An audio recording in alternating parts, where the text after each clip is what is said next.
Assalamualaikum warahmatullahi wabarakatuh. Halo teman-teman, apa kabar kalian semuanya? Mudah-mudahan kalian pada sehat ya, amin. Kembali lagi sama saya Abdul Fattah Arifin, dan kali ini kita akan mengupdate pencapaian terkini pembuatan JPO Ancol menuju ke Stadion JIS, di mana JPO ini diharapkan bisa sesegera mungkin rampung untuk bisa digunakan supporter yang akan menuju ke Stadion JIS. Dan saat ini sudah di tanggal 9 November tahun 2023, berarti sisa 2 hari lagi teman-teman, pergelaran akbar internasional Piala Dunia U17 akan dimulai. Dan banyak yang menanyakan di kolom komentar, Bang, apakah JPO ini bisa digunakan atau belum? Terus ada juga yang menanyakan, Bang, lahan parkirnya di mana di sisi utara Jakarta untuk kami yang mau menggunakan JPO ini. Hingga saat ini sih teman-teman, pertanyaan pertama dulu ya, apakah JPO ini bisa digunakan untuk supporter menuju ke Stadion JIS? Hingga detik ini di pagi hari saya menanyakan teman-teman di lapangan, ini belum bisa dilalui ataupun belum difungsikan, lebih tepatnya ya, belum difungsikan untuk supporter yang akan melalui sisi utara ataupun dari Ancol menuju ke Stadion JIS melalui JPO ini belum difungsikan, tapi bisa digunakan untuk untuk urgensi teman-teman, misal untuk jalur ambulans, karena ini JPO juga didesain untuk bisa dilewati oleh ambulans. Terus mungkin juga kalau secara urgensi dalam hal supporternya, mungkin di laga-laga tertentu itu penontonnya sangat banyak sekali, sangat penuh sekali, dan kalian ataupun supporter kan biasanya memarkirkan kendaraannya itu secara urgensi di depan Karnaval Ancol, di pintu masuk Karnaval Ancol. Nah, mungkin untuk mempersingkat waktu ataupun untuk memperlancar arus supporter yang sudah menonton ya, kemungkinan besar bisa dibuka sementara secara urgensi dari sisi utara dari Stadion JIS ini. Jadi ini hanya untuk exitnya aja teman-teman, tapi untuk entrance-nya hingga detik ini saya konfirmasi terus sama teman-teman pelaksana ataupun teman-teman di lapangan, belum difungsikan untuk entrance-nya teman-teman. Itu aja yang bisa saya sampaikan ya untuk pertanyaan kalian.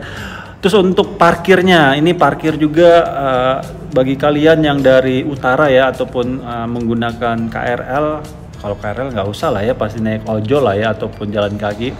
Kalau kalian dari sisi utara ataupun barat ya, yang memarkirkan kendaraannya di sisi dekat Ancol ini, biasanya sih itu ya saya sampaikan ya teman-teman The Jackmania itu, ataupun saya sendiri kadang-kadang memarkirkan kendaraan itu di bawah di bawah Tol Harbor 1 atau di pintu masuk Karnaval Ancol teman-teman. Di situ cukup luas karena kontraflow dari Jalan Ancol sendiri ini belum dibuka karena masih ada pembangunan rumah pompa Sentiong yang hingga saat ini terus dilakukan penyelesaian. Jadi untuk kontraflow-nya belum dibuka, sehingga disitulah kadang-kadang teman-teman ataupun supporter ya The Jackmania itu memarkirkan kendaraannya di depan pintu Karnaval Ancol. Jadi sudah terjawab ya.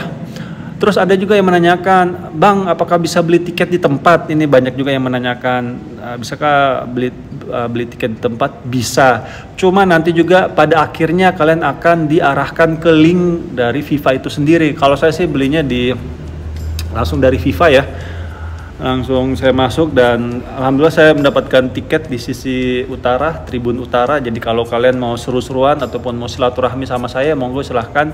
Insya Allah saya ada di tribun utara, dan ketika saya lagi on cam, monggo kalian tegur saya, nanti saya akan liput kalian untuk masuk ke channel ini, jadi kalian ikut terkenal juga.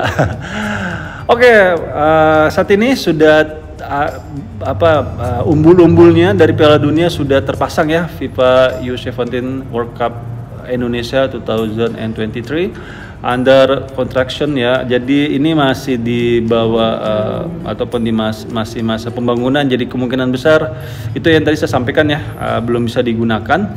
Tapi ini sudah bersih sekali ya, sangat rapi pekerjaannya. Dan video ini saya ambil di pagi hari ya teman-teman. Jadi kalau kalian melihat ada teman-teman pekerja sedang istirahat ataupun lagi bersantai ria, itu kemungkinan besar cuma ada dua itu teman-teman alasan. Yang pertama teman-teman di proyek ini shift malam ya, dari jam 8 malam sampai jam 4 subuh atau jam 5 subuh, atau mereka masih istirahat ya, karena mulai pekerjaannya itu shift paginya itu dari jam 8, sedangkan video ini saya ambilnya di jam setengah 7.